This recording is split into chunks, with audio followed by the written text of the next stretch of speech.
también en YouTube, nuestro canal Paneo Semanal. Suscríbase, den like, comenten.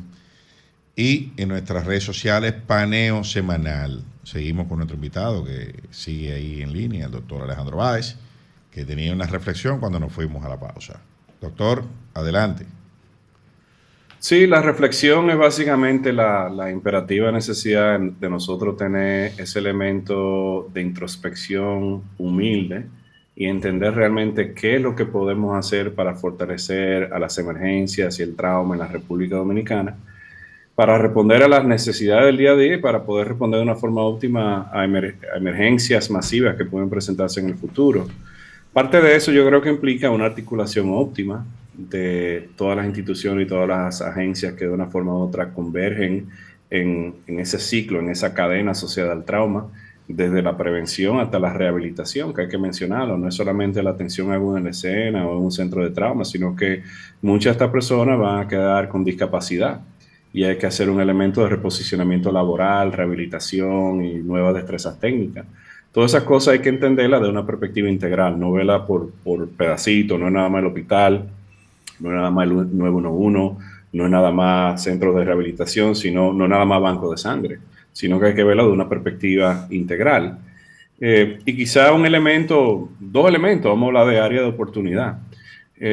La ciudad de Santo Domingo es casa para 1.3, 1.4 dominicanos, el Distrito Nacional específicamente, el Distrito Nacional 1.3, 1.4 millones de dominicanos. La provincia de Santo Domingo 4.3 millones convergen de una forma u otra en la provincia de Santo Domingo. Entonces entendemos de que el Distrito Nacional necesita un centro de trauma. El Darío Contreras y el NEA Área están en la provincia, pero no responden a la necesidad del Distrito Nacional. Entonces necesitamos entender por qué no lo tenemos y qué debemos hacer para poderlo lograr.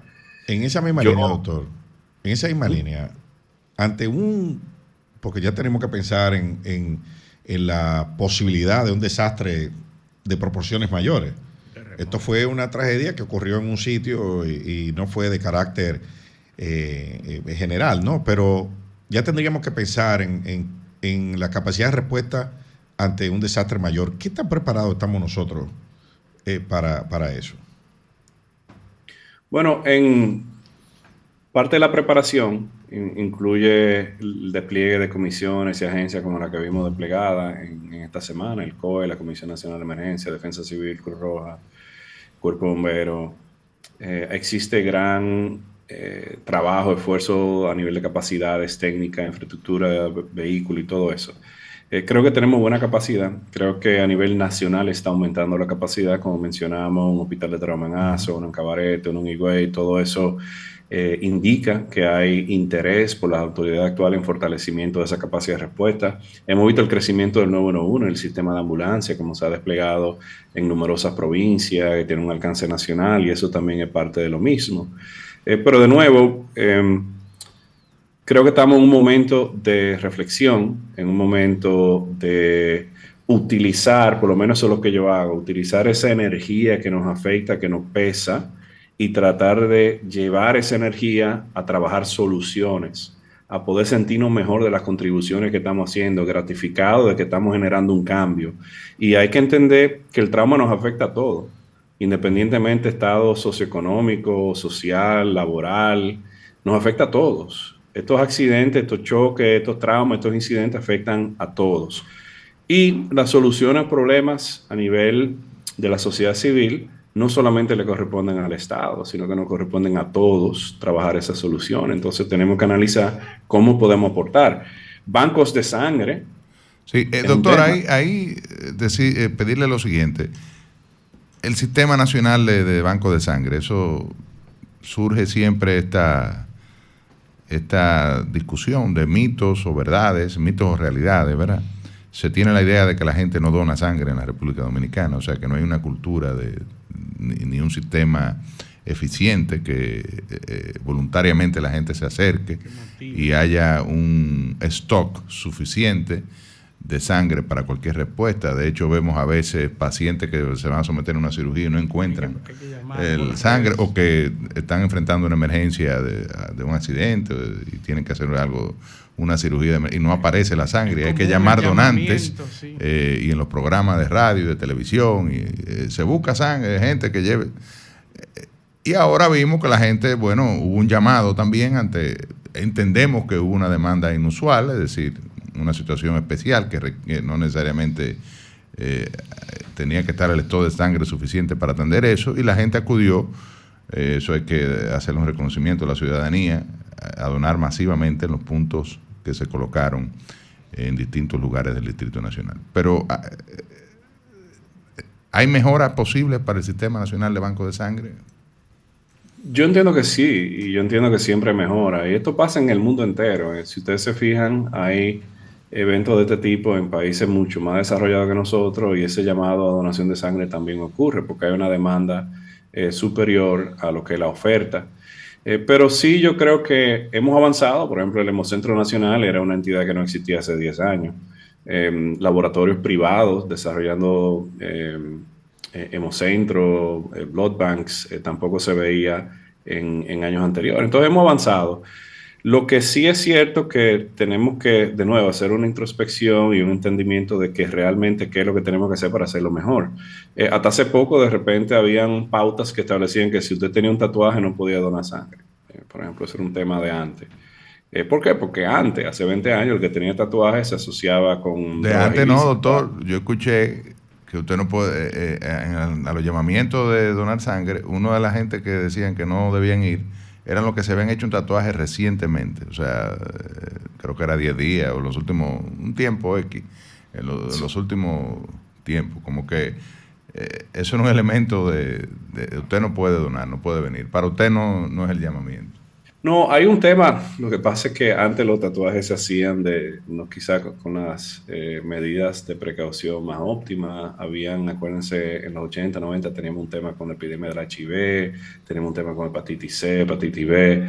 Entonces, de repente eso era una preocupación. Acuérdense también que una persona expuesta a esas enfermedades, a esas condiciones, hay una ventana en la cual tienen esa condición, pero las pruebas no demuestran que la tienen. Entonces hay una ventana prudente que hay que tener para hacer las pruebas necesarias a esa muestra de sangre para asegurarse que no tiene ningún tipo de patógeno, ningún tipo de microorganismo que pueda enfermar al que la recibe. Yo creo que eso se establece, pero ha habido una evolución y quizá no quiero enfocar mucho en esos detallitos, sino vamos a hablar un poquito del macro. El macro realmente es el dinero. República Dominicana es muy buena haciendo cosas que producen dinero. La industria, el turismo. República Dominicana es muy mala abordando problemas sociales que no producen dinero. Y eso no es de ahora, eso es de siempre.